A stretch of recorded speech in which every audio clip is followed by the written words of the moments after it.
श्री गणेशाय नमः। श्री जानकी वल्लभो विजयते। श्री रामचरितमानस छठा सोपान लंका कांड। कामदेव के शत्रु शिव जी के सेव्य जन्म मृत्यु के भय को हरने वाले काल रूपी मतवाले हाथी के लिए सिंह के समान योगेश्वर ज्ञान के द्वारा जानने योग्य गुणों की निधि अजय निर्गुण निर्विकार माया से परे देवताओं के स्वामी दुष्टों के वध में तत्पर ब्राह्मण वृंद के एकमात्र देवता जल वाले मेघ के समान सुंदर श्याम कमल के से नेत्र वाले पृथ्वीपति राजा के रूप में परम देव श्री राम जी की मैं वंदना करता हूँ। शंख और चंद्रमा की सी कांति के अत्यंत सुंदर शरीर वाले व्याघ्र चर्म के वस्त्र वाले काल के समान भयानक सर्पों का भूषण धारण करने वाले गंगा और चंद्रमा के प्रेमी काशीपति कलयुग के पाप समूह का नाश करने वाले कल्याण की कल्प वृक्ष गुणों के निधान और कामदेव को भस्म करने वाले पार्वती पति वंदनीय श्री शंकर जी को मैं नमस्कार करता हूँ, जो सत्पुरुषों को अत्यंत दुर्लभ केवल मुक्ति तक दे डालते हैं और जो दुष्टों को दंड देने वाले हैं। वे कल्याणकारी श्री शंभु मेरे कल्याण का विस्तार करें। लव निमेष परमाणु वर्ष युग और कल्प जिनके प्रचंड बाण हैं और काल जिनका धनुष है, हे मन तू उन श्री राम जी को क्यों नहीं बचता। समुद्र के वचन सुनकर प्रभु श्री राम जी ने मंत्रियों को बुलाकर ऐसा कहा, अब विलंब किस लिए हो रहा है, पुल तैयार करो जिसमें सेना उतरे। जामवान ने हाथ जोड़कर कहा, हे सूर्य कुल के ध्वजा स्वरूप कीर्ति को बढ़ाने वाले श्री राम जी सुनिए। हे नाथ, सबसे बड़ा सेतु तो आपका नाम ही है, जिस पर चढ़कर जिसका आश्रय लेकर मनुष्य संसार रूपी समुद्र से पार हो जाते हैं। फिर ये छोटा सा समुद्र पार करने में कितनी देर लगेगी। ऐसा सुनकर फिर पवन कुमार श्री हनुमान जी ने कहा, प्रभु का प्रताप भारी बड़वा नल के समान है, इसलिए पहले समुद्र के जल को सोख लिया था, परंतु आपके शत्रुओं की स्त्रियों के आंसुओं की धारा से यह फिर भर गया और उसी से खारा भी हो गया। हनुमान जी की यह अलंकार पूर्ण युक्ति सुनकर वानर श्री रघुनाथ जी की ओर देखकर हर्षित हो गए। जामवान ने नल में दोनों भाइयों को बुलाकर उन्हें सारी कथा कह सुनाई और कहा, मन में श्री राम जी के प्रताप को स्मरण करके सेतु तैयार करो। राम प्रताप से कुछ भी परिश्रम नहीं होगा। फिर वानरों के समूह को बुला लिया और कहा, आप सब लोग मेरी कुछ विनती सुनिए। अपने हृदय में श्री राम जी के चरण कमलों को धारण कर लीजिए और सब भालू और वानर एक खेल कीजिए। विकट वानरों के समूह आप दौड़ जाइए और वृक्षों तथा पर्वतों के समूहों को उखाड़ लाइए। ये सुनकर वानर और भालू हुंकार करके और श्री रघुनाथ जी के प्रताप समूह की जय पुकारते हुए चले। बहुत ऊंचे ऊंचे पर्वतों और वृक्षों को खेल की तरह ही उखाड़ कर उठा लेते हैं और लालाकर नल नील को देते हैं। वे अच्छी तरह गढ़कर सुंदर सेतु बनाते हैं।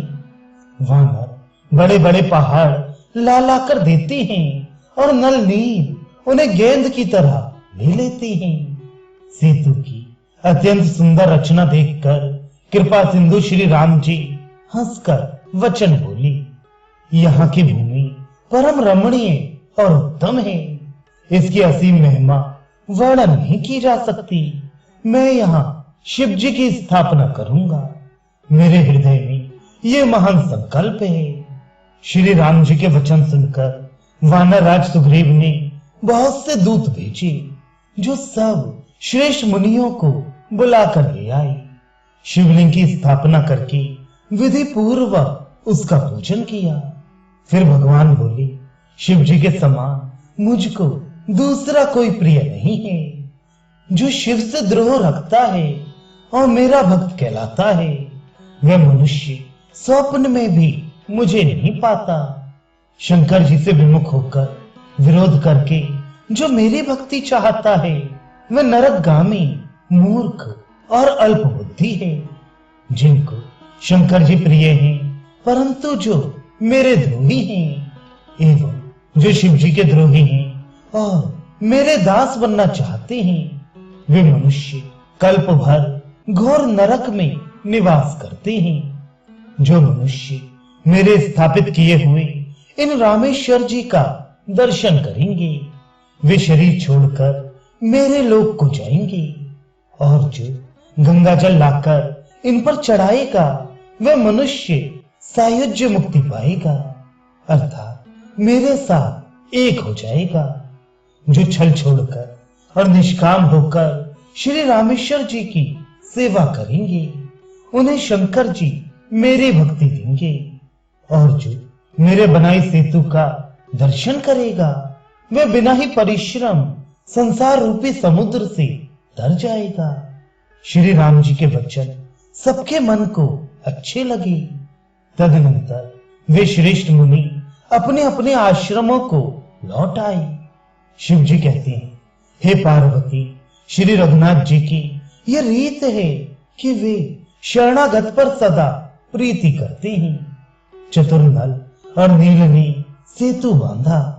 श्री राम जी की कृपा से उनका यह उज्जवल यश सर्वत्र फैल गया। जो पत्थर आप डूबते हैं और दूसरों को डुबा देते हैं, वे जहाज के समान स्वयं तैरने वाले और दूसरों को पार ले जाने वाले हो गए। ये ना तो समुद्र की महिमा का वर्णन किया गया है, न पत्थरों का गुण है, और न वानरों की ही कोई करामात है। श्री रघुवीर के प्रताप से पत्थर भी समुद्र पर तैर गए। ऐसे श्री राम जी को छोड़कर जो किसी दूसरे स्वामी को जाकर भजते हैं, वे निश्चय ही मंद बुद्धि हैं। नल नील ने सेतु बांधकर उसे बहुत मजबूत बनाया। देखने पर वे कृपा निधान श्री राम जी के मन को बहुत ही अच्छा लगा। सेना चली जिसका कुछ वर्णन नहीं हो सकता। योद्धा वानरों के समुदाय गरज रहे हैं। कृपालु श्री रघुनाथ जी सेतु बंध के तट पर चढ़कर समुद्र का विस्तार देखने लगे। करुणाकरण प्रभु के दर्शन के लिए सब जलचरों के समूह प्रकट हो गए, जल के ऊपर निकल आए। बहुत तरह के मगर, घड़ियाल, मच्छ और सर्प थे, जिनके 100 योजन के बहुत बड़े विशाल शरीर थे। कुछ ऐसे भी जंतु थे जो उनको भी खा जाएं। किसी किसी के डर से तो वे भी डर रहे थे। वे सब वैर विरोध भूलकर प्रभु के दर्शन कर रहे थे, हटाने से भी नहीं हटते। सबके मन हर्षित हैं, सब सुखी हो गए। उनकी आड़ के कारण जल नहीं दिखाई पड़ता। वे सब भगवान का रूप देखकर आनंद और प्रेम में मग्न हो गए। प्रभु श्री रामचंद्र जी की आज्ञा पाकर सेना चली। वानर सेना की विपुलता को कौन कह सकता है। सेतु बंध पर बड़ी भीड़ हो गई। इससे कुछ वानर आकाश मार्ग से उड़ने लगे और दूसरे कितने ही जलचर जीवों पर चढ़ चढ़कर पार जा रहे थे। कृपालु रघुनाथ जी तथा लक्ष्मण जी दोनों भाई ऐसा कौतुक देखकर हंसते हुए चले। श्री रघुवीर सेना सहित समुद्र के पार हो गए। वानरों और उनके सेनापतियों की भीड़ कहीं नहीं जा सकती। प्रभु ने समुद्र के पार डेरा डाला और सब वानरों को आज्ञा दी कि तुम जाकर सुंदर फल मूल खाओ। यह सुनते ही रीछ वानर जहां तहां दौड़ पड़े। श्री राम जी की सेवा के लिए सब वृक्ष ऋतु कुऋतु समय की गति को छोड़कर फल उठे। वानर भालू मीठे मीठे फल खा रहे हैं, वृक्षों को हिला रहे हैं और पर्वतों के शिखरों को लंका की ओर फेंक रहे हैं। घूमते फिरते जहां कहीं किसी राक्षस को पा जाते हैं तो सब उसे घेर कर खूब नाच नचाते हैं और दांतों से उसके नाक कान काट कर प्रभु का सुयश कहकर और कहलाकर तब उसे जाने देते हैं। जिन राक्षसों के नाक और कान काट डाले गए उन्होंने रावण से सब समाचार कहा। समुद्र पर सेतु का बांधा जाना कानों से सुनते ही रावण घबराकर 10 मुखों से बोल उठा। वन निधि, नीर निधि, जलधि, सिंधु, वारीश, तोय निधि, कंपति, उदधि, पयोधि, नदीश को क्या सचमुच ही बांध लिया? फिर अपनी व्याकुलता को समझकर ऊपर से हंसता हुआ भय को भुलाकर रावण महल को गया।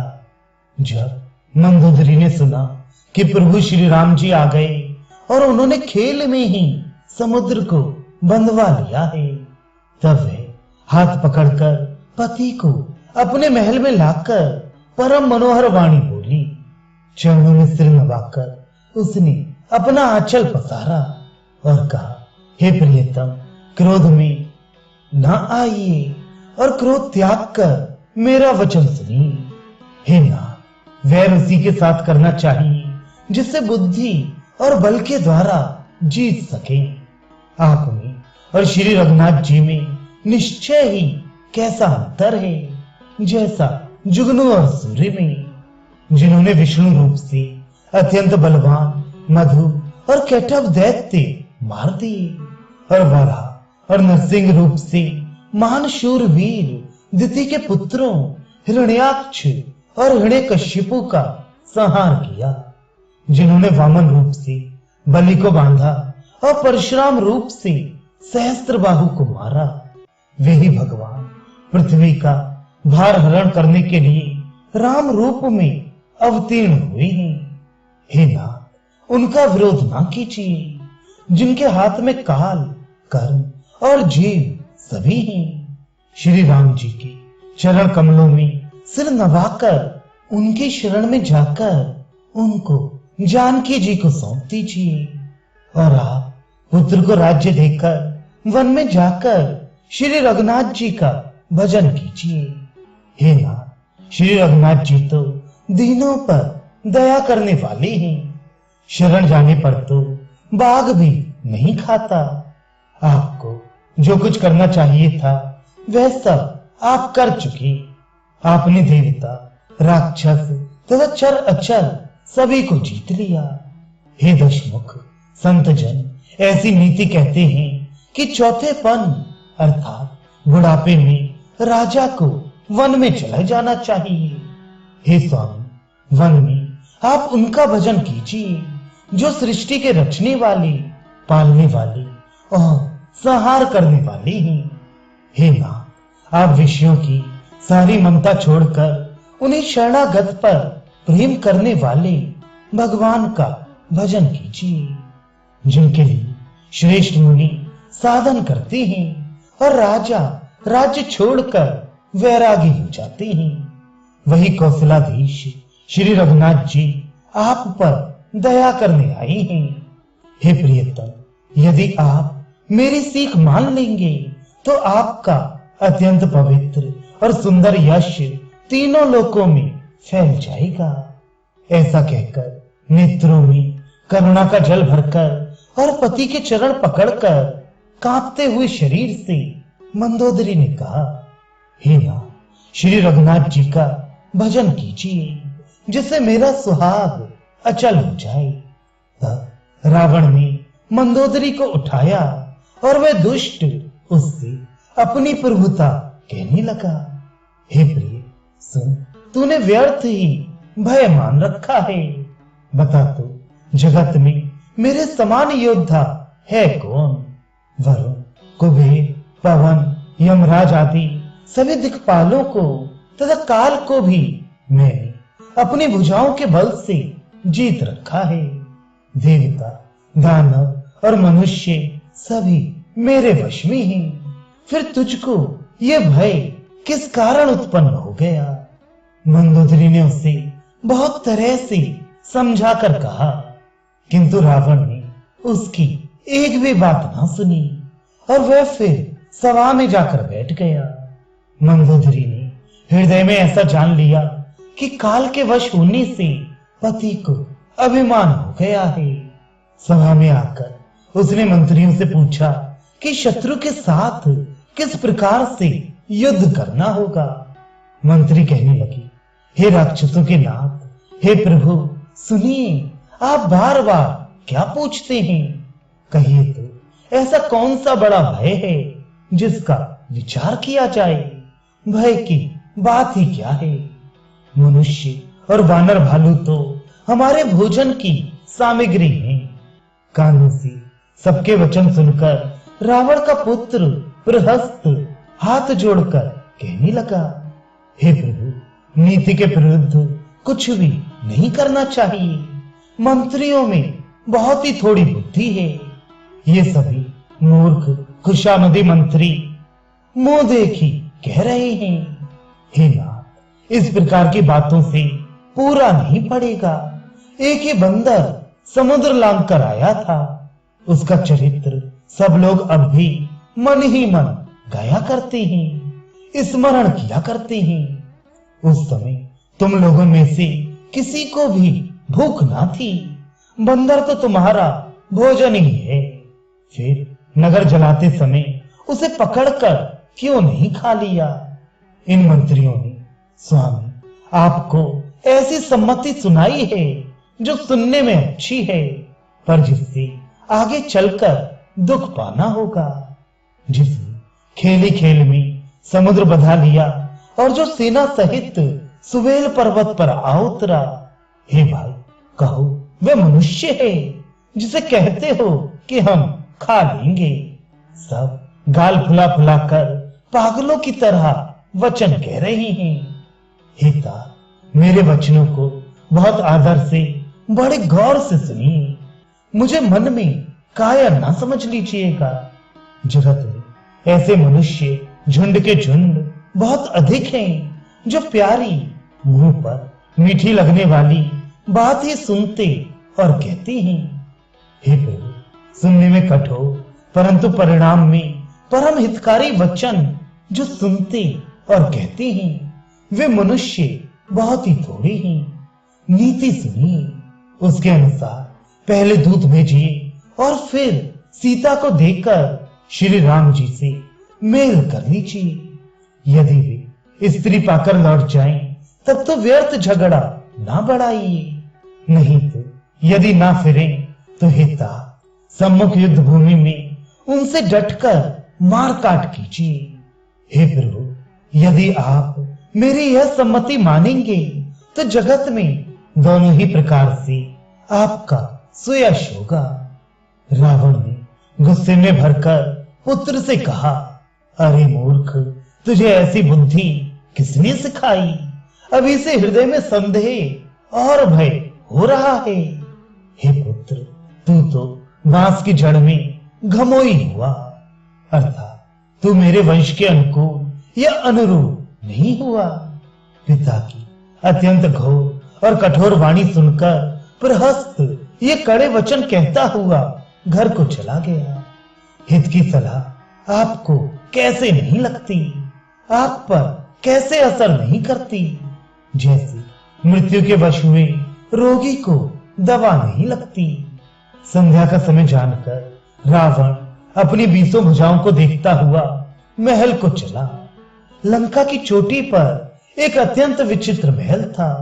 वहां नाच गान का अखाड़ा चलता था। रावण उस महल में जाकर बैठ गया। किन्नर उसके गुण समूहों को गाने लगे। करताल, मृदंग और वीणा बज रही हैं। नृत्य में प्रवीण अप्सराएं नाच रही हैं। वे निरंतर सैकड़ों इंद्रों के समान भोग विलास करता रहता है। यद्यपि श्री राम जी सरीखा अत्यंत प्रबल शत्रु सिर पर है, फिर भी उसको ना तो चिंता है और ना डर ही है। यहाँ श्री रघुवीर सुबेल पर्वत पर सेना की बड़ी भीड़ बड़े समूह के साथ उतरी। पर्वत का एक बहुत ऊंचा परम रमणीय समतल और विशेष रूप से उज्जवल शिखर देखकर वहां लक्ष्मण जी ने वृक्षों के कोमल पत्ते और सुंदर फूल अपने हाथों से सजाकर बिछा दिए। उस पर सुंदर और कोमल मृगछाला बिछा दी। उसी आसन पर कृपालु श्री राम जी विराजमान थे। प्रभु श्री राम जी वानर राज सुग्रीव की गोद में अपना सिर रखे हैं। उनके बाईं ओर धनुष तथा दाहिनी ओर तरकस रखा है। वे अपने दोनों कर कमलों से बाण सुधार रहे हैं। विभीषण जी कानों से लगकर सलाह कर रहे हैं।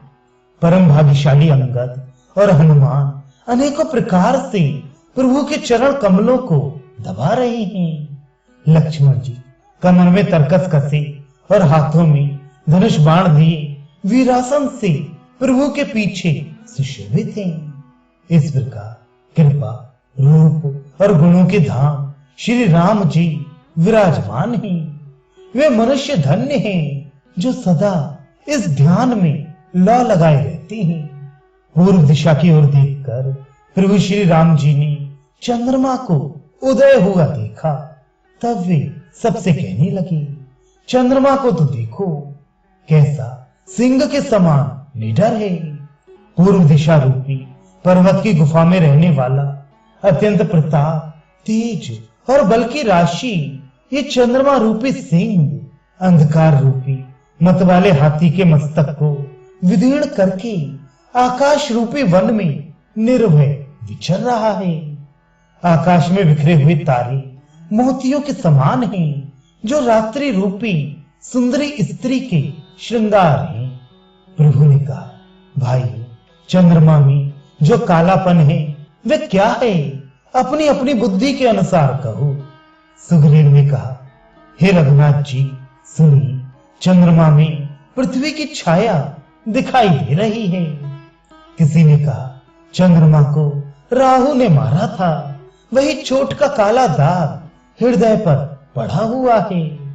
कोई कहता है, जब ब्रह्मा ने कामदेव की स्त्री रति का मुख बनाया तब उसने चंद्रमा का सार भाग निकाल लिया, जिससे रति का मुख तो परम सुंदर बन गया, परंतु चंद्रमा के हृदय में छेद हो गया। वही छेद चंद्रमा के हृदय में वर्तमान है, जिसकी राह से आकाश की काली छाया उसमें दिखाई पड़ती है। प्रभु श्री राम जी ने कहा, विष चंद्रमा का बहुत प्यारा भाई है, इसी से उसने विष को अपने हृदय में स्थान दे रखा है। विष युक्त अपने किरण समूह को फैलाकर वे वियोगी नर नारियों को जलाता रहता है। हनुमान जी ने कहा, हे प्रभु सुनिए, चंद्रमा आपका प्रिय दास है। आपकी सुंदर श्याम मूर्ति चंद्रमा के हृदय में बसती है, वही श्यामता की झलक चंद्रमा में है। यहाँ पर नभा पारायण सातवां विश्राम होता है। पवन पुत्र हनुमान जी के वचन सुनकर सुजान श्री राम जी हंसे, फिर दक्षिण की ओर देखकर कृपा निधान प्रभु बोले, हे विभीषण दक्षिण दिशा की ओर देखो, बादल कैसा घुमड़ रहा है और बिजली चमक रही है। भयानक बादल मीठे मीठे हल्के हल्के स्वर से गरज रहा है, कहीं कठोर ओलों की वर्षा ना हो। विभीषण बोले, हे कृपालु सुनिए, ये ना तो बिजली है ना बादलों की घटा। लंका की चोटी पर एक महल है, दशग्रीव रावण वहां नाच गान का अखाड़ा देख रहा है। रावण ने सिर पर बादलों के डंबर जैसा विशाल और काला छत्र धारण कर रखा है, वही मानो बादलों की अत्यंत काली घटा है। मंदोदरी के कानों में जो कर्णफूल हिल रहे हैं। हे प्रभु, वही मानो बिजली चमक रही है। हे देवताओं के सम्राट, सुनिए, अनुपम ताल और मृदंग बज रहे हैं। वही मधुर गर्जन ध्वनि है। रावण का अभिमान समझकर प्रभु मुस्कुराए। उन्होंने धनुष चढ़ाकर उस पर बाण का संधान किया और एक ही बाण से रावण के छत्र मुकुट और मंदोदरी के कर्णफूल काट गिराए। सबके देखते देखते वे जमीन पर आ पड़ी, पर इसका भेद कारण किसी ने न जाना। ऐसा चमत्कार करके श्री राम जी का बाण वापस आकर फिर तरकस में जा घुसा। ये महान रंग में भंग देखकर रावण की सारी सभा भयभीत हो गई। न भूकंप हुआ, न बहुत जोर की हवा आंधी चली, न कोई अस्त्र शस्त्र ही नेत्रों से देखे। फिर ये छत्र मुकुट और कर्णफूल कैसे कटकर गिर पड़ी। सभी अपने अपने हृदय में सोच रहे हैं कि यह बड़ा भयंकर अपशकुन हुआ। सभी को भयभीत देखकर रावण ने हंसकर युक्ति रचकर ये वचन कही, सिरों का गिरना भी जिसके लिए निरंतर शुभ होता रहा है, उसके लिए मुकुट का गिरना अपशकुन कैसा। अपने अपने घर जाकर सो रहो, डरने की कोई बात नहीं है। तब सब लोग अपने सिर नवाकर घर गए। जब से कर्णफूल पृथ्वी पर गिरा, तब से मंदोदरी के हृदय में सोच बस गया। नेत्रों में जल भरकर दोनों हाथ जोड़कर वह रावण से कहने लगी, हे प्राणनाथ, मेरी विनती सुनिए। हे प्रियतम, श्री राम से विरोध छोड़ दीजिए। उन्हें मनुष्य जानकर मन में हठ ना पकड़े रहिए। मेरे इन वचनों पर विश्वास कीजिए कि वे रघुकुल के शिरोमणि श्री रामचंद्र जी विश्व रूप है।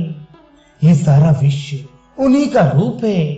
वेद जिनके अंग अंग में लोकों की कल्पना करती हैं, पाताल जिन विश्व रूप भगवान का चरण है, ब्रह्मलोक सिर है, अन्य बीच के सब लोकों का विश्राम स्थिति जिनके अन्य भिन्न भिन्न अंगों पर है, भयंकर काल जिनका भृकुटी संचालन है, सूर्य नेत्र है, बादलों का समूह बाल है, अश्विनी कुमार जिनकी नासिका है, रात और दिन जिनके अपार निमेष अर्थात पलक मारना और खोलना है, दसों दिशाएं कान हैं, वेद ऐसा कहती हैं।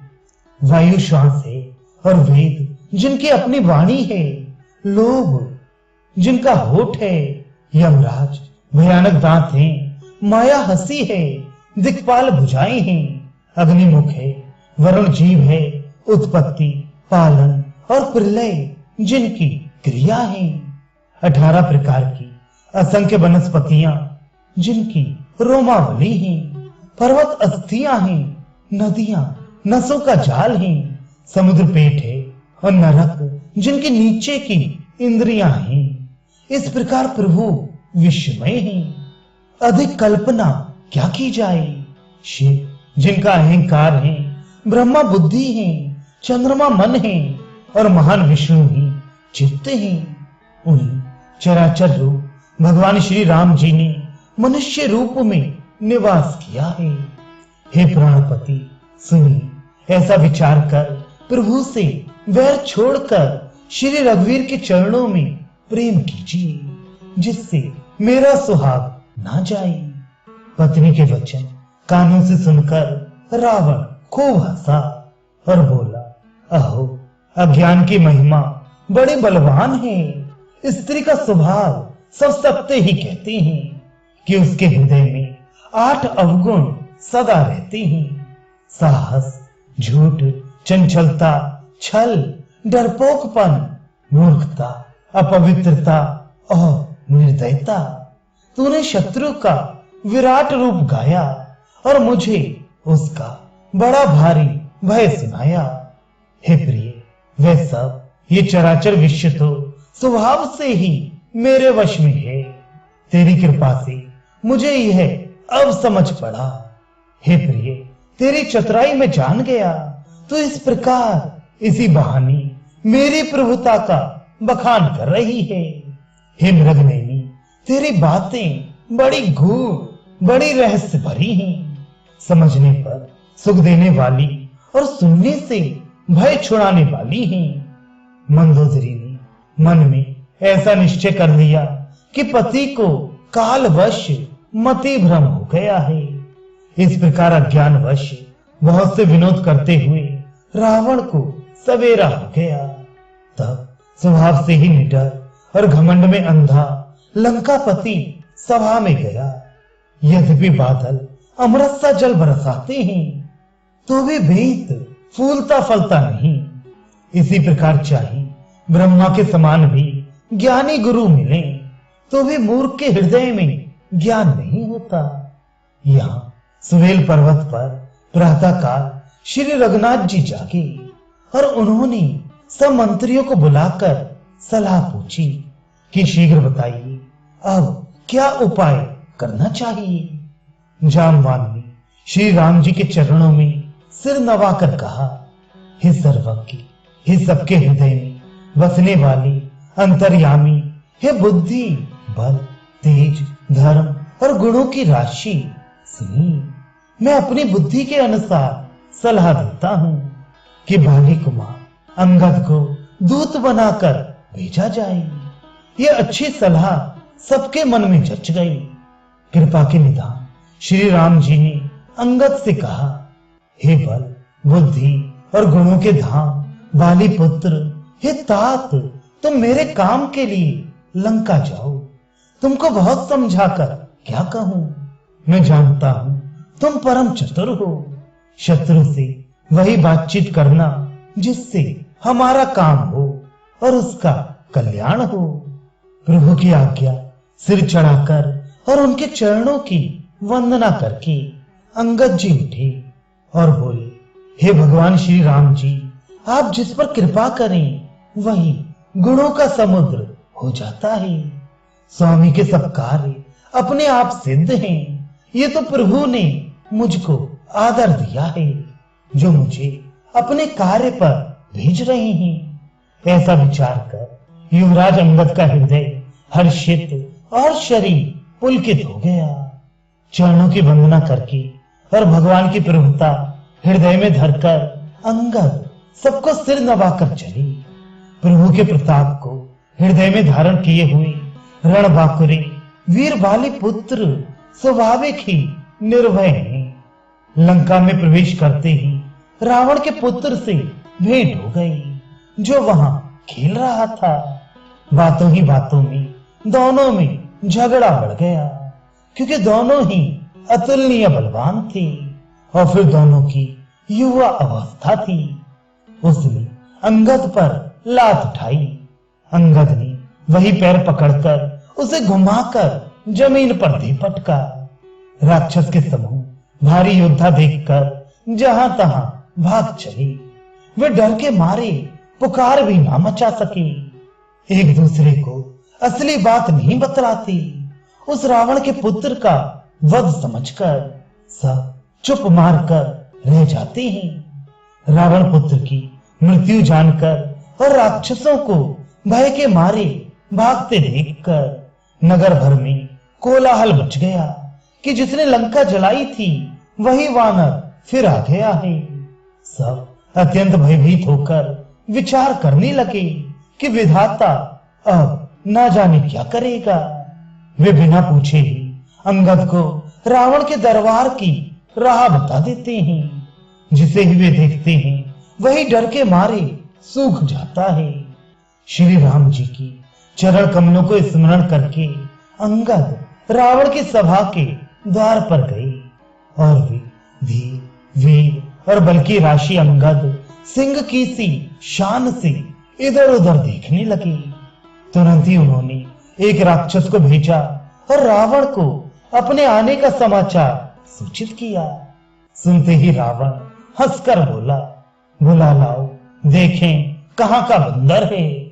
आज्ञा पाकर बहुत से दूत दौड़े और वानरों में हाथी के समान अंगद को बुला लाए। अंगद ने रावण को ऐसे बैठे हुए देखा जैसे कोई सजे काजल का पहाड़ हो। भुजाएं वृक्षों के और सिर पर्वतों के शिखरों के समान हैं। रोमावली मानो बहुत सी लताएं हैं। मुंह, नाक, नेत्र और कान पर्वत की कंदराओं और खोहों के बराबर हैं। अत्यंत बलवान बांके भी बाली पुत्र अंगद सभा में गए। वे मन में जरा भी नहीं झिझके। अंगद को देखते ही सब सभासद उठ खड़े हुए। ये देखकर रावण के हृदय में बड़ा क्रोध हुआ। जैसे मतवाले हाथियों के झुंड में सिंह निशंक होकर चला जाता है, वैसे ही श्री राम जी के प्रताप का हृदय में स्मरण करके वे निर्भय सभा में सिर नवाकर बैठ गए। रावण ने कहा, अरे बंदर, तू कौन है? अंगद ने कहा, हे दशकरी, मैं श्री रघुवीर का दूत हूं। मेरे पिता से और तुमसे मित्रता थी, इसलिए हे भाई, मैं तुम्हारी भलाई के लिए ही आया हूं। तुम्हारा उत्तम कुल है, पुलस्त ऋषि के तुम पौत्र हो। शिव जी की और ब्रह्मा जी की तुमने बहुत प्रकार से पूजा की है, उनसे वर पाए हैं और सब काम सिद्ध किए हैं। लोकपालों और सब राजाओं को तुमने जीत लिया है। राजमत से या मोहवश तुम जगत जननी सीता जी को हर लाए हो। अब तुम मेरे शुभ वचन, मेरी हितभरी सलाह सुनो। उसके अनुसार चलने से प्रभु श्री राम जी तुम्हारे सब अपराध क्षमा कर देंगे। दांतों में तिनका दबाओ, गले में कुल्हाड़ी डालो और कुटुंबियों सहित अपनी स्त्रियों को साथ लेकर आदर पूर्वक जानकी जी को आगे करके इस प्रकार सब भय छोड़कर चलो। और हे शरणागत के पालन करने वाले रघुवंश शिरोमणि श्री राम जी, मेरी रक्षा कीजिए, रक्षा कीजिए। इस प्रकार आर्त प्रार्थना करो। आर्त पुकार सुनते ही प्रभु तुमको निर्भय कर देंगे। रावण ने कहा, अरे बंदर के बच्चे, संभाल कर बोल। मूर्ख, मुझ देवताओं के शत्रु को तूने जाना नहीं। अरे भाई, अपना और अपने बाप का नाम तो बता, किस नाते से मित्रता मांगता है? अंगद ने कहा, मेरा नाम अंगद है, मैं बाली का पुत्र हूं। उनसे कभी तुम्हारी भेंट हुई थी। अंगद का वचन सुनते ही रावण कुछ सकचा गया और बोला, हाँ मैं जान गया, मुझे याद आ गया, बाली नाम का एक बंदर था। अरे अंगद, तू ही बाली का लड़का है। अरे कुलनाशक, तू तो अपने कुल रूपी बांस के लिए अग्नि रूप ही पैदा हुआ, गर्भ में ही क्यों ना नष्ट हो गया। तू व्यर्थ ही पैदा हुआ, जो अपने ही मुंह से तपस्वियों का दूत कहलाया। अब बाली की कुशल तो बता, वे आजकल कहां है? तब अंगद ने हंसकर कहा, कुछ दिन बीतने पर स्वयं ही बाली के पास जाकर अपने मित्र को हृदय से लगाकर उसी से कुशल पूछ लेना। श्री राम जी से विरोध करने पर जैसी कुशल होती है, वह सब तुमको वे सुनाएंगे। हे मूर्ख, सुन, भेद उसी के मन में पड़ सकता है, अर्थात भेद नीति उसी पर अपना प्रभाव डाल सकती है जिसके हृदय में श्री रघुवीर ना हो। सच है, मैं तो कुल का नाश करने वाला हूं। और हे रावण, तुम कुल के रक्षक हो। अंधे बहरे भी ऐसी बात नहीं कहते। तुम्हारे तो 20 नेत्र और 20 कान हैं। शिव, ब्रह्मा आदि देवता और मुनियों के समुदाय जिनके चरणों की सेवा करना चाहते हैं, उनका दूत होकर मैंने कुल को डुबा दिया। अरे, ऐसी बुद्धि होने पर भी तुम्हारा हृदय फट नहीं जाता। वानर अंगद की कठोर वाणी सुनकर रावण आंखें तरेर कर तिरछी करके बोला, अरे दुष्ट, मैं तेरे सब कठोर वचन इसलिए सह रहा हूं कि मैं नीति और धर्म को जानता हूं, उन्हीं की रक्षा कर रहा हूं। अंगद ने कहा, तुम्हारी धर्मशीलता मैंने भी सुनी है, वह यह कि तुमने पराई स्त्री की चोरी की है और दूध की रक्षा की बात तो अपनी आंखों से देख ली। ऐसे धर्म के व्रत को धारण करने वाले तुम डूब कर मर नहीं जाती। नाक कान से रहित बहन को देखकर तुमने धर्म विचार कर ही तो क्षमा कर दिया था। तुम्हारी धर्मशीलता जग जाहिर है। मैं भी बड़ा भाग्यवान हूं जो मैंने तुम्हारा दर्शन पाया। रावण ने कहा, अरे जड़ जंतु वानर, व्यर्थ बकबक ना कर। अरे मूर्ख, मेरी भुजाएं तो देख, ये सब लोकपालों के विशाल बल रूपी चंद्रमा को ग्रसने के लिए राहु हैं। फिर तूने सुना ही होगा कि आकाश रूपी तालाब में मेरी भुजाओं रूपी कमलों पर बसकर शिवजी सहित कैलाश हंस के समान शोभा को प्राप्त हुआ था। अरे अंगद सुन, तेरी सेना में बता ऐसा कौन योद्धा है जो मुझसे भिड़ सकेगा। तेरा मालिक तो स्त्री के वियोग में बलहीन हो रहा है और उसका छोटा भाई उसी के दुख से दुखी और उदास है।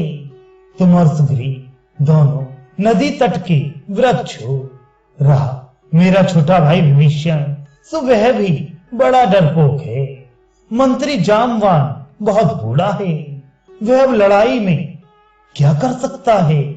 नल नील तो शिल्प कर्म जानते हैं, वे लड़ना क्या जाने। हाँ, एक वानर जरूर महान बलवान है जो पहले आया था और जिसने लंका जलाई थी। ये वचन सुनते ही बाली पुत्र अंगद ने कहा, हे राक्षस राज, सच्ची बात कहो, क्या उस वानर ने सचमुच तुम्हारा नगर जला दिया। रावण जैसी जगत विजयी योद्धा का नगर एक छोटे से वानर ने जला दिया। ऐसे वचन सुनकर उन्हें सत्य कौन कहेगा। हे रावण, जिसको तुमने बहुत बड़ा योद्धा कहकर सराहा है, वह तो सुग्रीव का एक छोटा सा दौड़कर चलने वाला हरकारा है। वह बहुत चलता है, वीर नहीं है। उसको तो हमने केवल खबर लेने के लिए भेजा था। क्या सचमुच ही उस वानर ने प्रभु की आज्ञा पाए बिना ही तुम्हारा नगर जला डाला।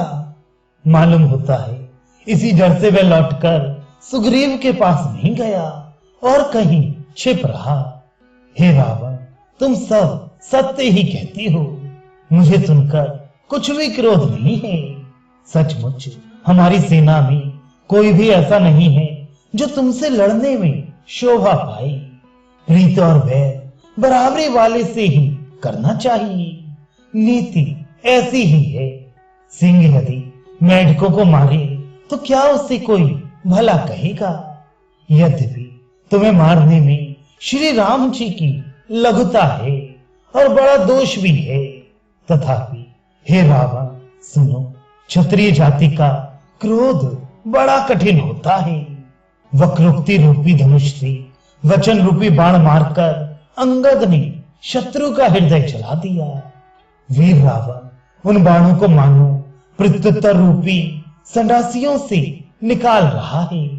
तब रावण हंसकर बोला, बंदर में ये एक बहुत बड़ा गुण है कि जो उसे पालता है उसका वह अनेकों उपायों से भला करने की चेष्टा करता है।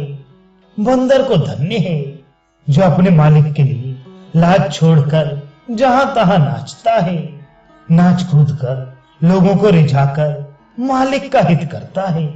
ये उसके धर्म की निपुणता है। हे अंगद, तेरी जाति स्वामी भक्त है, फिर भला तू अपने मालिक के गुण इस प्रकार कैसे न बखानेगा। मैं गुणों का आदर करने वाला और परम सुजान हूं, इसी से तेरी जली कटी बकबक पर ध्यान नहीं देता। अंगद ने कहा, तुम्हारी सच्ची गुणग्राहकता तो मुझे हनुमान ने सुनाई थी। उसने अशोक वन को तहस नहस करके तुम्हारे पुत्र को मारकर नगर को जला दिया था।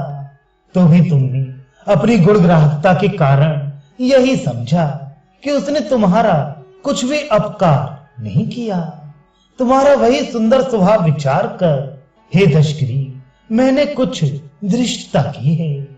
हनुमान ने जो कुछ कहा था उसे आकर मैंने प्रत्यक्ष देख लिया कि तुम्हें न लज्जा है, न क्रोध है और न चिढ़ है।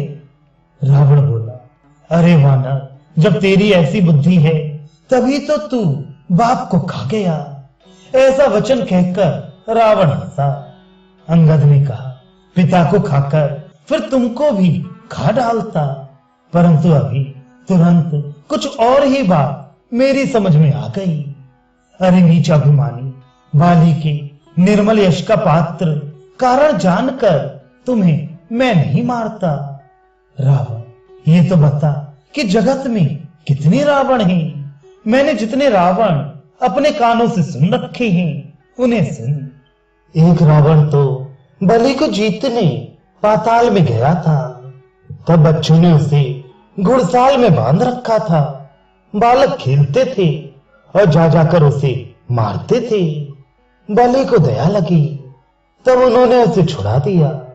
फिर एक रावण को सहस्त्रबाहु ने देखा और उसने दौड़कर उसको एक विशेष प्रकार के विचित्र जंतु की तरह समझकर पकड़ लिया।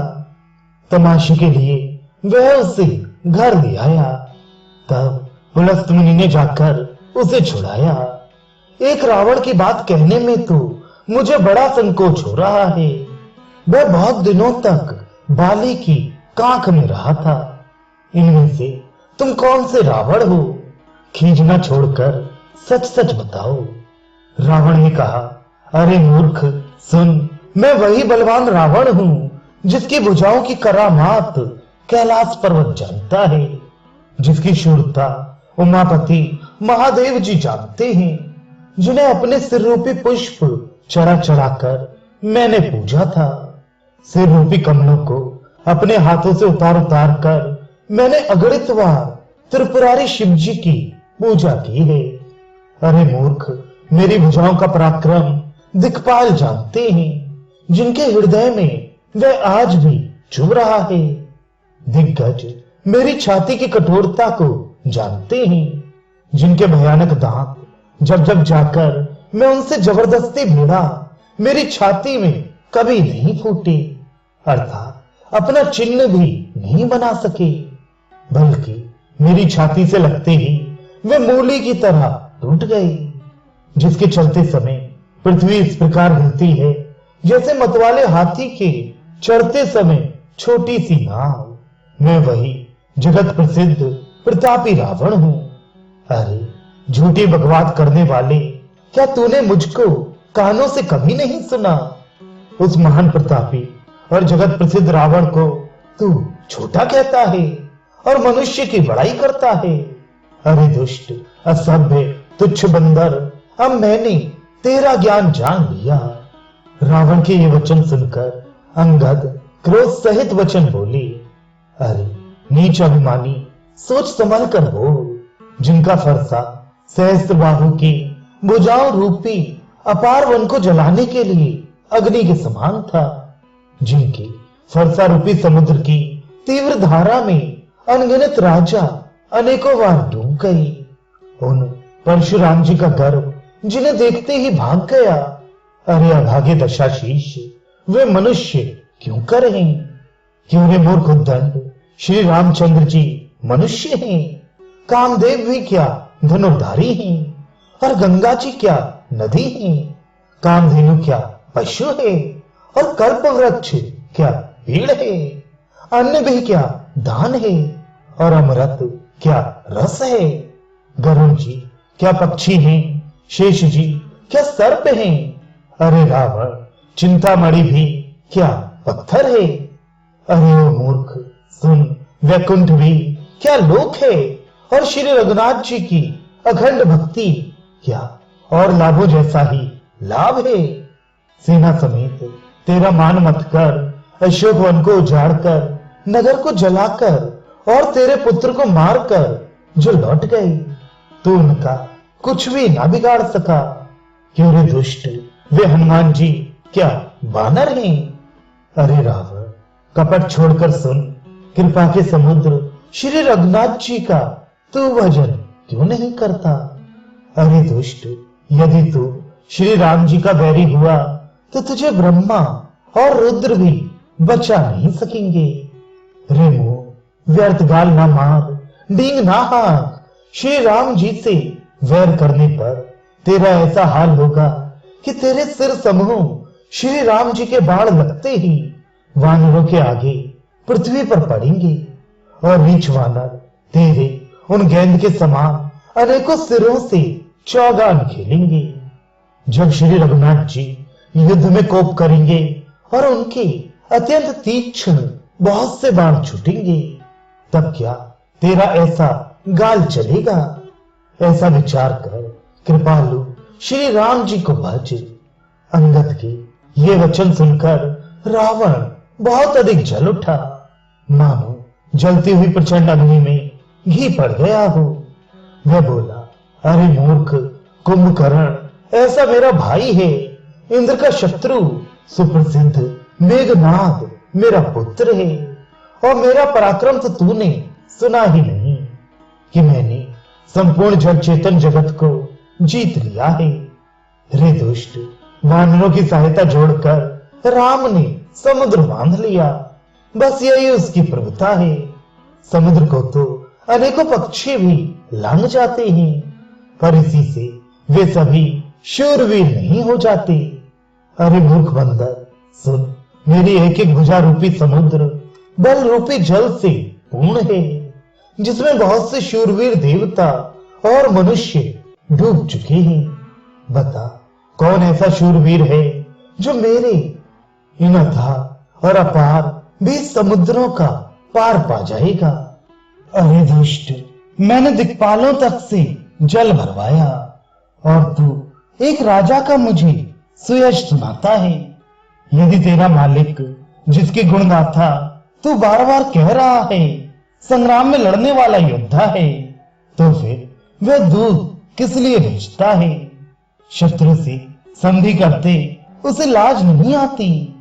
पहले कैलाश का मथन करने वाली मेरी भुजाओं को देख, फिर अरे मूर्ख वानर, अपने मालिक की सराहना करना। रावण के समान शूरवीर कौन है, जिसने अपने ही हाथों से सिर काट काट कर अत्यंत हर्ष के साथ बहुत बार उन्हें अग्नि में होम दिया। स्वयं गौरीपति शिव जी इस बात के साक्षी हैं। मस्तकों के जलते समय जब मैंने अपने ललाटों पर लिखे हुए विधाता के अक्षर देखे, तब मनुष्य के हाथ से अपनी मृत्यु होना बांचकर विधाता की वाणी असत्य जानकर मैं हंसा। उस बात को स्मरण करके भी मेरे मन में डर नहीं है, क्योंकि मैं समझता हूं कि बूढ़े ब्रह्मा ने बुद्धि भ्रम से ऐसा लिख दिया है। अरे मूर्ख, तू लज्जा और मर्यादा छोड़कर मेरे आगे बार बार दूसरे वीर का बल कहता है। अंगद ने कहा, अरे रावण, तेरे समान लज्जावान जगत में कोई नहीं है। लज्जाशीलता तो तेरा सहज स्वभाव ही है। तू अपने मुंह से अपने गुण कभी नहीं कहता। सिर काटने और कैलाश उठाने की कथा चित्त में चढ़ी हुई थी, इससे तूने उसे 20 बार कहा। भुजाओं के उस बल को तो तूने हृदय में ही छिपा रखा है, जिससे तूने सहस्त्र बाहु बलि और बाली को जीता था। अरे मंद बुद्धि, सुन, अब बस कर। सिर काटने से भी क्या कोई शूरवीर हो जाता है? इंद्रजाल रचने वाले को वीर नहीं कहा जाता, यद्यपि वह अपने ही हाथों अपना सारा शरीर काट डालता है। अरे मंद बुद्धि, समझकर देख, पतंगे मोहवश आग में जल मरते हैं, गधों के झुंड बोझ लाद कर चलते हैं, पर इस कारण वे शूरवीर नहीं कहलाते। अरे दुष्ट, अब बात मत बढ़ा, मेरा वचन सुन और अभिमान त्याग दे। हे दशमुख, मैं दूत की तरह संधि करने नहीं आया हूं। श्री रघुवीर ने ऐसा विचार कर मुझे भेजा है। कृपालु श्री राम जी बार बार ऐसा कहते हैं कि सियार के मारने से सिंह को यश नहीं मिलता। अरे मूर्ख, प्रभु के उन वचनों को मन में समझकर याद करके ही मैंने तेरे कठोर वचन सही हैं। मुझे तो तेरे मुंह तोड़कर मैं सीता जी को जबरदस्ती ले जाता। अरे अधम, देवताओं के शत्रु तेरा बल तो मैंने तभी जान लिया जब तू सोने में पराई स्त्री को हर लाया। तू राक्षसों का राजा और बड़ा अभिमानी है, परंतु मैं तो श्री रघुनाथ जी के सेवक सुग्रीव का दूत अर्थात सेवक का भी सेवक हूं। यदि मैं श्री राम जी के अपमान से ना डरूं तो तेरे देखते देखते ऐसा तमाशा करूं कि तुझे जमीन पर पटक कर तेरी सेना का संहार कर और तेरे गांव को नष्ट भ्रष्ट करके, अरे मूर्ख, तेरी युवती स्त्रियों सहित जानकी जी को ले जाऊं। यदि ऐसा करूं तो भी इसमें कोई बड़ाई नहीं है। मरे हुए को मारने में कुछ भी पुरुषत्व नहीं है। वाम मार्गी, कामी, कंजूस, अत्यंत मोह, अति दरिद्र, बदना, बहुत बूढ़ा, नित्य का रोगी, निरंतर क्रोध युक्त रहने वाला, भगवान विष्णु से विमुख, वेद और संतों का विरोधी, अपना ही शरीर पोषण करने वाला, पराई निंदा करने वाला और पाप की खान महान पापी, ये 14 प्राणी जीते ही मुर्दे के समान ही।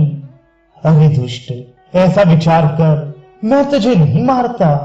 अब तो मुझ में क्रोध ना पैदा कर, मुझे गुस्सा न दिला।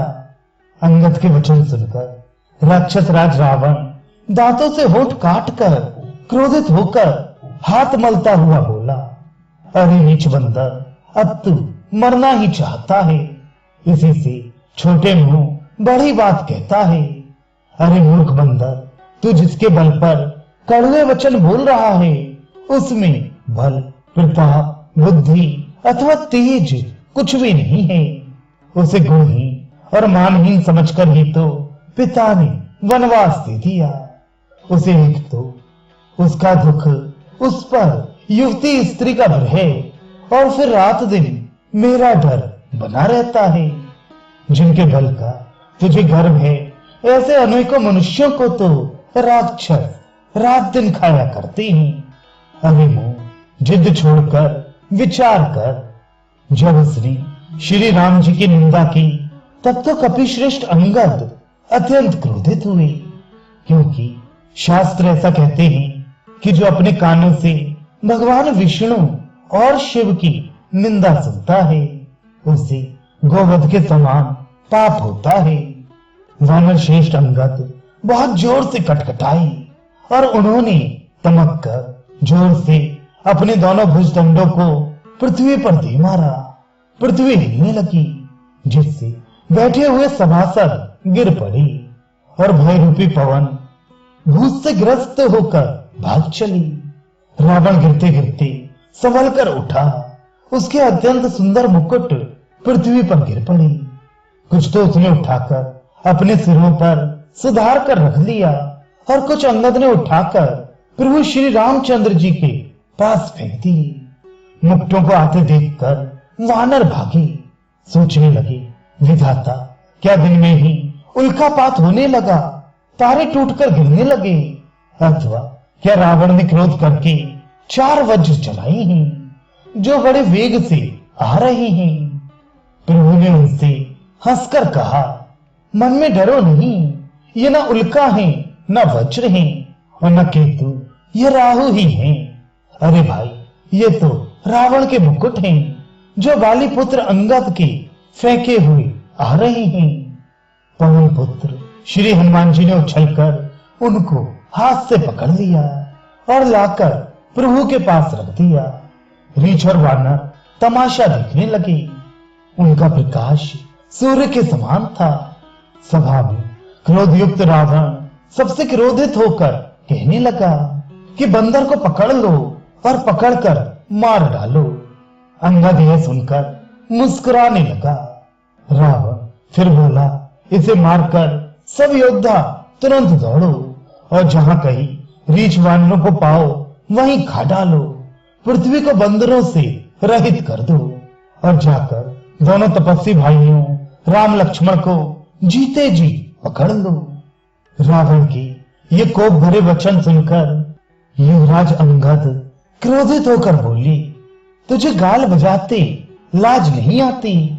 अरे निर्लज्ज, अरे कुलनाशक, गला काट कर आत्महत्या करके मर जा। मेरा बल देखकर भी क्या तेरी छाती नहीं फटती? अरे स्त्री के चोर, अरे कुमार्ग पर चलने वाले, अरे दुष्ट, पाप की राशि, मंद बुद्धि और कामी, तू सन्निपात में क्या दुर्वचन बक रहा है? अरे दुष्ट राक्षस, तू काल के वश हो गया है। इसका फल तू आगे वानर और भालुओं की चपेटे लगने पर पाएगा। राम मनुष्य हैं, ऐसा वचन बोलते ही अरे अभिमानी, तेरी जीभें नहीं गिर पड़ती। इसमें संदेह नहीं है कि तेरी जीभें अकेले नहीं वरन सिरों के साथ रणभूमि में गिरेंगी। रे दशकंद, जिसने एक ही बाण से बाली को मार डाला, वे मनुष्य कैसे हैं? अरे कुजाती, अरे जड़, 20 आंखें होने पर भी तू अंधा है। तेरे जन्म को धिक्कार है। श्री रामचंद्र जी के बाण समूह तेरे रक्त की प्यास से प्यासे हैं। वे प्यासे ही रह जाएंगे। इस डर से अरे कड़वी बकवास करने वाले नीच राक्षस, मैं तुझे छोड़ता हूं। मैं तेरे दांत तोड़ने में समर्थ हूं, पर क्या करूं? श्री रघुनाथ जी ने मुझे आज्ञा नहीं दी। ऐसा क्रोध आता है कि तेरे 10 मुंह तोड़ डालूं और तेरी लंका को पकड़कर समुद्र में डुबा दूं। तेरी लंका गूलर के फल के समान है। तुम सब कीड़े उसके भीतर अज्ञानवश निडर होकर बस रहे हो। मैं बंदर हूं, मुझे इस फल को खाते क्या देर थी? पर उदार कृपालु श्री रामचंद्र जी ने वैसी आज्ञा नहीं दी। अंगद की युक्ति सुनकर रावण मुस्कुराया और बोला, अरे मूर्ख, बहुत झूठ बोलना तूने कहां सीखा? बाली ने तो कभी ऐसा गाल नहीं मारा। जान पड़ता है तू तपस्वियों से मिलकर लबार हो गया है। अंगद ने कहा, अरे 20 भुजा वाली, यदि तेरी 10 जीभें मैंने नहीं उखाड़ ली तो मैं सचमुच लबार ही हूं।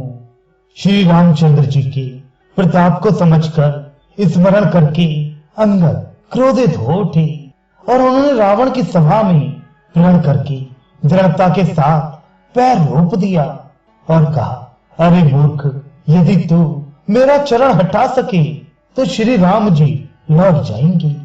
मैं सीता जी को हार गया। रावण ने कहा, हे सब वीरों सुनो, पैर पकड़कर बंदर को पृथ्वी पर पछाड़ दो। मेघनाद आदि अनेकों बलवान योद्धा जहां तहां से हर्षित होकर उठे। वे पूरे बल से बहुत से उपाय करके झपटते हैं, पर पैर टलता नहीं। तब से नीचा करके फिर अपने अपने स्थान पर जा बैठते हैं। काकभूषणी जी कहते हैं, वे देवताओं के शत्रु राक्षस फिर उठकर झपटते हैं, परंतु हे सर्पों के शत्रु गरुड़ जी, अंगद का चरण उनसे वैसे ही नहीं टलता जैसे विषय पुरुष मोह रूपी वृक्ष को नहीं उखाड़ सकते। करोड़ों वीर योद्धा जो बल में मेघनाथ के समान थे हर्षित होकर उठे। वे बार बार झपटते हैं, पर वानर का चरण नहीं उठता। तब लज्जा के मारे सिर नवाकर बैठ जाते हैं। जैसे करोड़ों विघ्न आने पर भी संत का मन नीति को नहीं छोड़ता, वैसे ही वानर अंगद का चरण पृथ्वी को नहीं छोड़ता। ये देखकर शत्रु रावण का मद दूर हो गया। अंगद का बल देखकर सब हृदय में हार गए। तब अंगद के ललकारने पर रावण स्वयं उठा। जब वह अंगद का चरण पकड़ने लगा तब बाली कुमार अंगद ने कहा, मेरा चरण पकड़ने से तेरा बचाव नहीं होगा। अरे मूर्ख, तू जाकर श्री राम जी के चरण क्यों नहीं पकड़ता?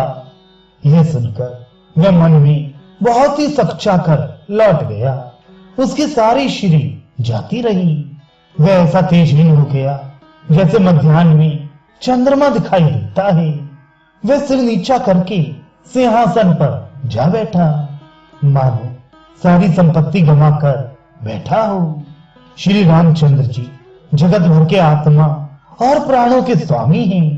उनसे विमुख रहने वाला शांति कैसे पा सकता है? शिव जी कहते हैं, हे उमा, जिन श्री रामचंद्र जी के भौं के इशारे से विश्व उत्पन्न होता है और फिर नाश को प्राप्त होता है, जो तृण को वज्र और वज्र को तृण बना देते हैं, अत्यंत निर्बल को महान प्रबल और महान प्रबल को अत्यंत निर्बल कर देते हैं, उनके दूत का प्रण कहो कैसे चल सकता है? फिर अंगद ने अनेकों प्रकार से नीति कही, पर रावण ने नहीं माना, क्योंकि उसका काल निकट आ गया था।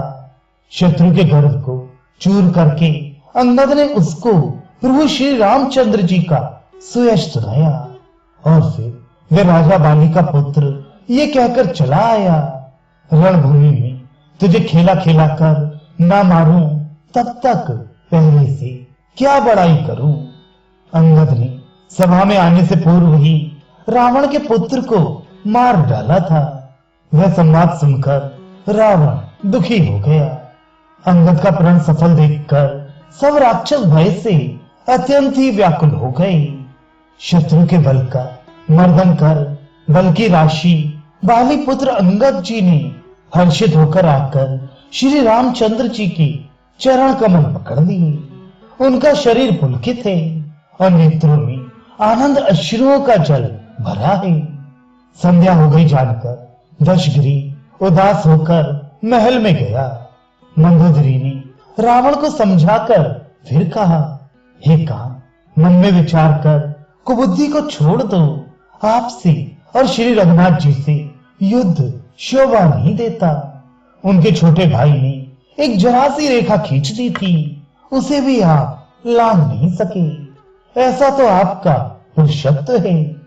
हे प्रियतम, आप उन्हें संग्राम में जीत पाएंगे जिनके दूत का ऐसा काम है। खेल से ही समुद्र लांघ कर वे वानरों में सिंह हनुमान आपके लंका में निर्भय चला आया। रखवालों को मारकर उसने अशोक वन उजाड़ डाला। आपके देखते देखते उसने अक्षय कुमार को मार डाला और संपूर्ण नगर को जलाकर राख कर दिया।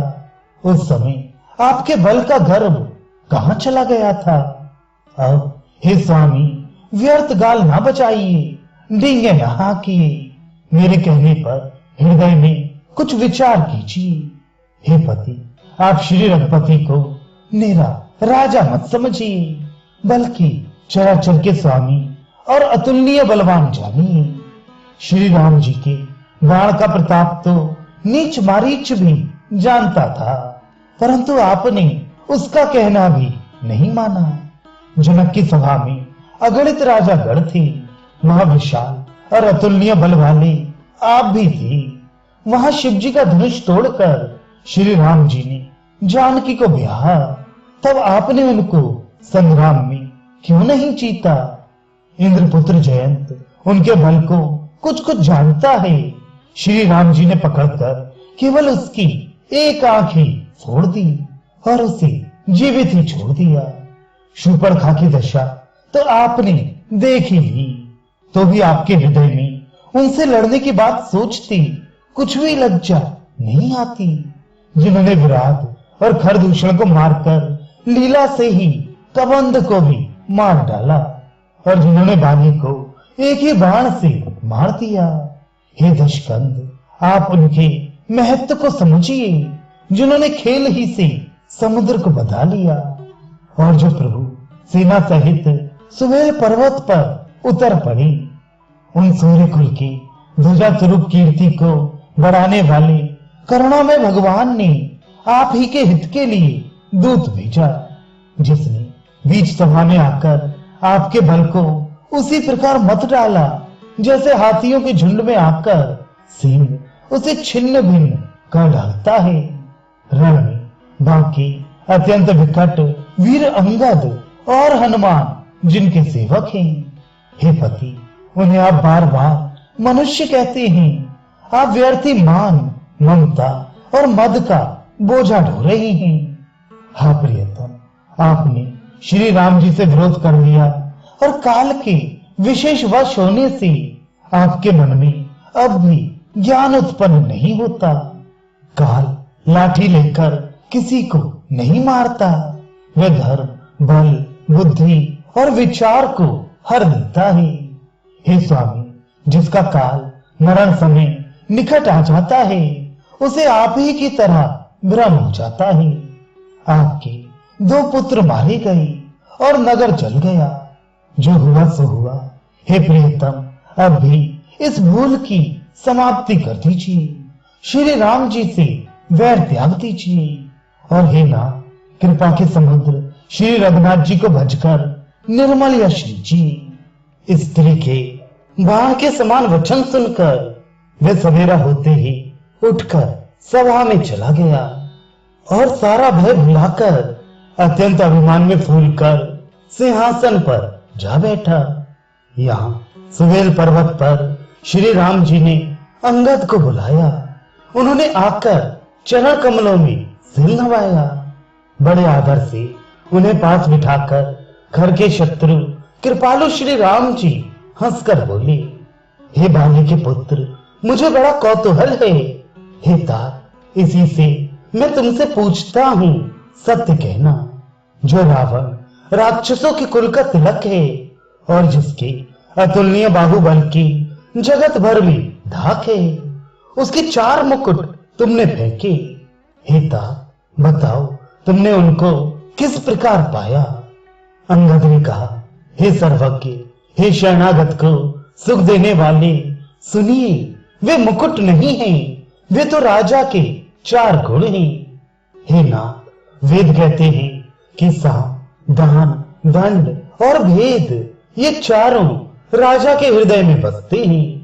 ये नीति धर्म के 4 सुंदर चरण हैं, किंतु रावण में धर्म का अभाव है। ऐसा जीवे जानकर ये नाथ के पास आ गए हैं। दशाशीष रावण धर्महीन, प्रभु के पद से विमुख और काल के वश में है। इसलिए हे कौशल राज, सुनिए, वे गुण रावण को छोड़कर आपके पास आ गए हैं। अंगद की परम चतुरतापूर्ण उक्ति कानों से सुनकर उदार श्री रामचंद्र जी हंसने लगे। फिर बाली पुत्र ने लंका के सब समाचार कहे। जब शत्रु के समाचार प्राप्त हो गए, तब श्री रामचंद्र जी ने सब मंत्रियों को पास बुलाया और कहा, लंका के 4 बड़े विकट दरवाजे हैं, उन पर किस तरह आक्रमण किया जाए, इस पर विचार करो। तब वानर राज सुग्रीव, वृक्षपति जामवान और विभीषण ने हृदय में सूर्य कुल के भूषण श्री रघुनाथ जी का स्मरण किया और विचार करके उन्होंने कर्तव्य निश्चित किया। वानरों की सेना के 4 दल बनाए और उनके लिए यथा योग्य सेनापति नियुक्त किए। फिर सब युद्धपतियों को बुला लिया और प्रभु का प्रताप कहकर सबको समझाया, जिसे सुनकर वानर सिंह के समान गर्जना करके दौड़े। वे हर्षित होकर श्री राम जी के चरणों में सिर नवाते हैं और पर्वतों के शिखर ले लेकर सब वे दौड़ते हैं। कौशल राज श्री रघुवीर जी की जय हो पुकारते हुए भालू और वानर गरजते और ललकारते हैं। लंका को अत्यंत अजय किला जानते हुए भी वानर प्रभु श्री रामचंद्र जी के प्रताप से निडर होकर चले। चारों ओर से घिरी हुई बादलों की घटा की तरह लंका को चारों दिशाओं से घेर कर वे मुंह से ही डंके और भेरी बजाने लगे।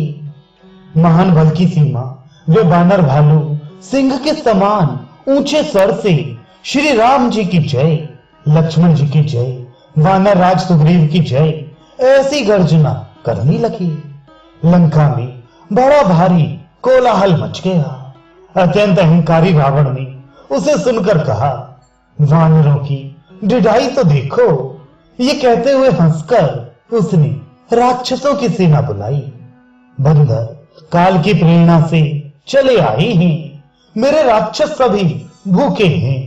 विधाता ने इन्हें घर बैठे भोजन भेज दिया। ऐसा कहकर उस मूर्ख ने अट्टहास किया और बोला, हे वीरों, सब लोग चारों दिशाओं में जाओ और रीछ वानर सबको पकड़ पकड़ कर खाओ। शिव जी कहते हैं, हे उमा, रावण को ऐसा अभिमान था जैसे टिटहरी पक्षी पैर ऊपर की ओर करके सोता है, मानो आकाश को थाम लेगा।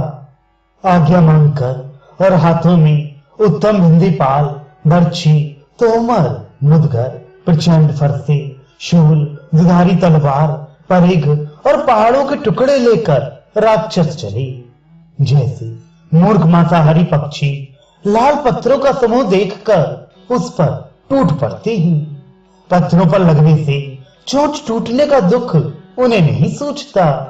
वैसे ही ये बेसमझ राक्षस दौड़े, अनेकों प्रकार के अस्त्र शस्त्र और धनुष बाण धारण किए करोड़ों बलवान और रणधीर राक्षस वीर परकोटे के कंगूरों पर चढ़ गए। वे परकोटे के कंगूरों पर कैसे शोभित हो रहे हैं, मानो सुमेरु के शिखरों पर बादल बैठे हों। जुझारू ढोल और डंके आदि बज रहे हैं, जिनकी ध्वनि सुनकर योद्धाओं के मन में लड़ने का चाव होता है। अगणित नफीरी और भेरी बज रही है, जिन्हें सुनकर कायरों के हृदय में दरारें पड़ जाती हैं। उन्होंने जाकर अत्यंत विशाल शरीर वाले महान योद्धा वानर और भालुओं के समूह देखे। देखा कि विरेच वानर दौड़ते हैं, ऊंची नीची विकट घाटियों को कुछ नहीं गिनते, पकड़कर पहाड़ों को फोड़कर रास्ता बना लेते हैं। करोड़ों योद्धा कटकटाते और गरजते हैं, दांतों से ओंठ काटते और खूब ढपटते हैं। उधर रावण की और इधर श्री राम जी की दुहाई बोली जा रही है। जय जय जय की ध्वनि होते ही लड़ाई छिड़ गई। राक्षस पहाड़ों के ढेर के ढेर शिखरों को फेंकते हैं, वानर कूदकर उन्हें पकड़ लेते हैं और वापस उन्हीं की ओर चलाते हैं। प्रचंड वानर और भालू पर्वतों के टुकड़े ले लेकर किले पर डालते हैं। वे झपटते हैं और राक्षसों के पैर पकड़कर उन्हें पृथ्वी पर पटक कर भाग चलते हैं और फिर ललकारते हैं। बहुत ही चंचल और बड़े तेजस्वी वानर भालू बड़ी फुर्ती से उछलकर किले पर चढ़ चढ़ कर गए और जहां तहां महलों में घुसकर श्री राम जी का यश गाने लगे। फिर एक एक राक्षस को पकड़कर वे वानर भाग चले। ऊपर आप और नीचे राक्षस योद्धा, इस प्रकार वे किले पर से धरती पर आ गिरते हैं। श्री राम जी के प्रताप से प्रबल वानरों के झुंड राक्षस योद्धाओं के समूह योद्धाओं को मसल रहे हैं। वानर फिर जहां तहां किले पर चढ़ गए और प्रताप में सूर्य के समान श्री रघुवीर की जय बोलने लगे। राक्षसों के झुंड वैसे ही भाग चले जैसे जोर की हवा चलने पर बादलों के समूह तितर बितर हो जाते हैं। लंका नगरी में बड़ा भारी हाहाकार मच गया। बालक, स्त्रियां और रोगी असमर्थता के कारण रोने लगे। सब मिलकर रावण को गालियां देने लगे कि राज्य करते हुए इसने मृत्यु को बुला लिया। रावण ने जब अपनी सेना का विचलित होना कानों से सुना, तब भागते हुए योद्धाओं को लौटाकर वे क्रोधित होकर बोला, मैं जिसे रण से पीठ देकर भागा हुआ अपने कानों सुनूंगा, उसे स्वयं भयानक दुधारी तलवार से मारूंगा।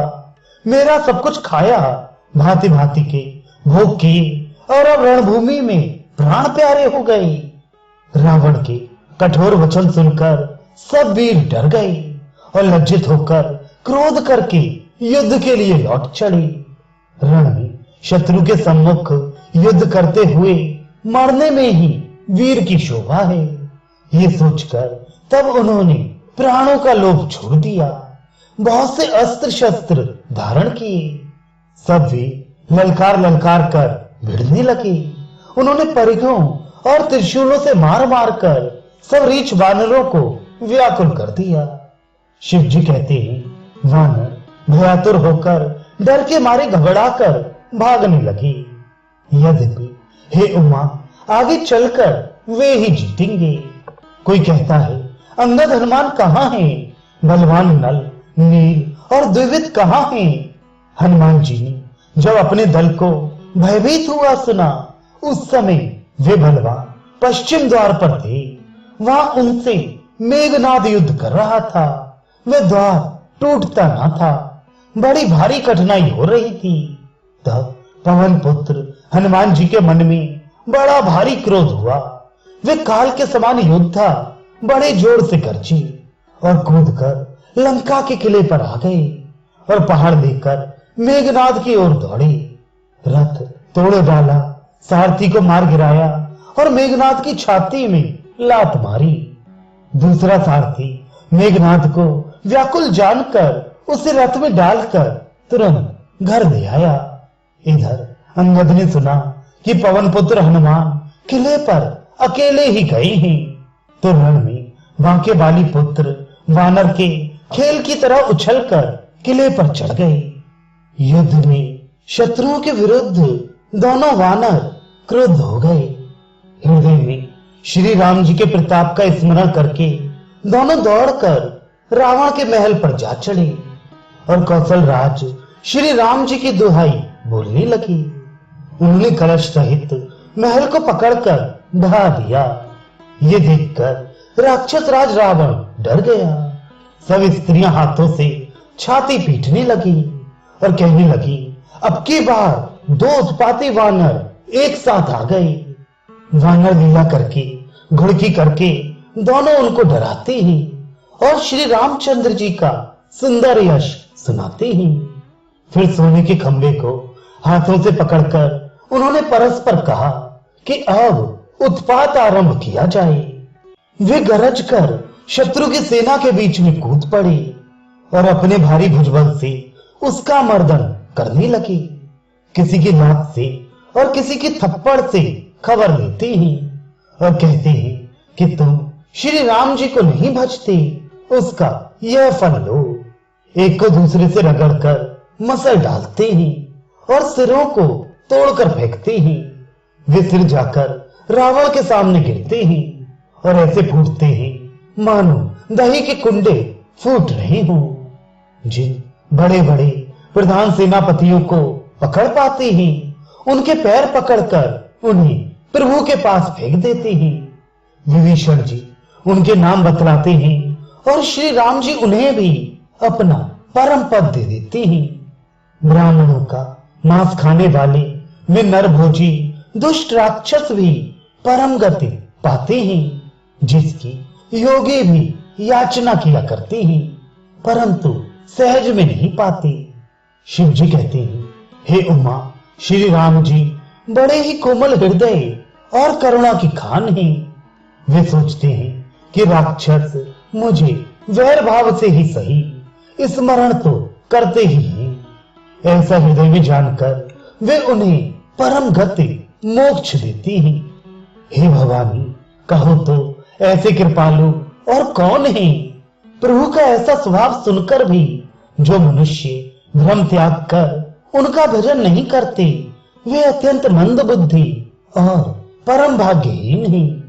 श्री राम जी ने कहा कि अंगद और हनुमान किले में घुस गए हैं। दोनों वानर लंका में विध्वंस करते कैसे शोभा देते हैं, जैसे दो मंदराचल समुद्र को मथ रहे हों। भुजाओं के बल से शत्रु की सेना को कुचलकर और मसलकर फिर दिन का अंत होता देखकर हनुमान और अंगद दोनों कूद पड़े और थकावट रहित होकर वहां आ गए जहां भगवान श्री राम जी थे। उन्होंने प्रभु की चरण कमलों में सिर नवाए। उत्तम योद्धाओं को देखकर श्री रघुनाथ जी मन में बहुत प्रसन्न हुए। श्री राम जी ने कृपा करके दोनों को देखा, जिससे वे श्रम रहित और परम सुखी हो गए। अंगद और हनुमान को गए जानकर सभी भालू और वानर वीर लौट पड़े। राक्षसों ने सायंकाल का बल पाकर रावण की दुहाई देते हुए वानरों पर धावा किया। राक्षसों की सेना आती देखकर वानर लौट पड़े और वे योद्धा जहां तहां कटकटाकर भिड़ गए। दोनों ही दल बड़े बलवान हैं। योद्धा ललकार ललकार कर लड़ते हैं, कोई हार नहीं मानते। सभी राक्षस महान वीर और अत्यंत काले हैं और वानर विशालकाय तथा अनेकों रंगों के हैं। दोनों ही दल बलवान हैं और समान बल वाले योद्धा हैं। वे क्रोध करके लड़ते हैं और खेल करते वीरता दिखलाते हैं। राक्षस और वानर युद्ध करते हुए ऐसे जान पड़ते हैं मानो क्रमशः वर्षा और शरद ऋतु के बहुत से बादल पवन से प्रेरित होकर लड़ रहे हों। अंकपन और अतिकाय इन सेनापतियों ने अपनी सेना को विचलित होते देखकर माया की। पल भर में अत्यंत अंधकार हो गया। खून, पत्थर और राख की वर्षा होने लगी। दसों दिशाओं में अत्यंत घना अंधकार देखकर वानरों की सेना में खलबली पड़ गई। एक को दूसरा देख नहीं सकता और सब जहां तहां पुकार कर रहे थे। श्री रघुनाथ जी सब रहस्य जान गए। उन्होंने अंगद और हनुमान को बुला लिया और सब समाचार कहकर समझाया। सुनते ही वे दोनों कपिश्रेष्ठ क्रोध करके दौड़े। फिर कृपालु श्री राम जी ने हंसकर धनुष चढ़ाया और तुरंत ही अग्निबाण चलाया, जिससे प्रकाश हो गया, कहीं अंधेरा नहीं रह गया। जैसे ज्ञान के उदय होने पर सब प्रकार के संदेह दूर हो जाते हैं। भालू और वानर प्रकाश पाकर श्रम और भय से रहित तथा प्रसन्न होकर दौड़े। हनुमान और अंगद रण में गरज उठे। उनकी हाक सुनते ही राक्षस भाग छूटे। भागते हुए राक्षस योद्धाओं को वानर और भालू पकड़कर पृथ्वी पर दे मारते हैं और आश्चर्यजनक करनी करते हैं। युद्ध कौशल दिखलाते हैं। पैर पकड़कर उन्हें समुद्र में डाल देते हैं। वहां मगर, सांप और मच्छ उन्हें पकड़ पकड़ कर खा डालते हैं। कुछ मारे गए, कुछ घायल हुए, कुछ भागकर गढ़ पर चढ़ गए। अपने बल से शत्रु दल को विचलित करके रीछ और वानर वीर गरज रहे हैं। रात हुई जानकर वानरों की चारों सेनाएं टुकड़ियां वहां आई जहां कौशलपति श्री राम जी थे। श्री राम जी ने ज्यों ही सबको कृपा करके देखा, त्यों ही ये वानर श्रम रहित हो गए। वहां लंका में रावण ने मंत्रियों को बुलाया और जो योद्धा मारे गए थे उन सबको सबसे बताया। उसने कहा, वानरों ने आधी सेना का संहार कर दिया। अब शीघ्र बताओ क्या उपाय करना चाहिए। माल्यवंत नाम का एक अत्यंत बूढ़ा राक्षस था। वह रावण की माता का पिता अर्थात उसका नाना और श्रेष्ठ मंत्री था। वह अत्यंत पवित्र नीति के वचन बोला, हे तात, कुछ मेरी सीख भी सुनो। जब से तुम सीता को हर लाई हो तब से इतने अपशकुन हो रहे हैं कि जो वर्णन नहीं किए जा सकते। वेद पुराणों ने जिनका यश गाया है उन श्री राम से विमुख होकर किसी ने सुख नहीं पाया। भाई हिरण्यकशिपु सहित हिरण्याक्ष को और बलवान मधुकैटभ को जिन्होंने मारा था, वे ही कृपा के समुद्र भगवान राम रूप से अवतरित हुए हैं। श्री रामचरितमानस मास पारायण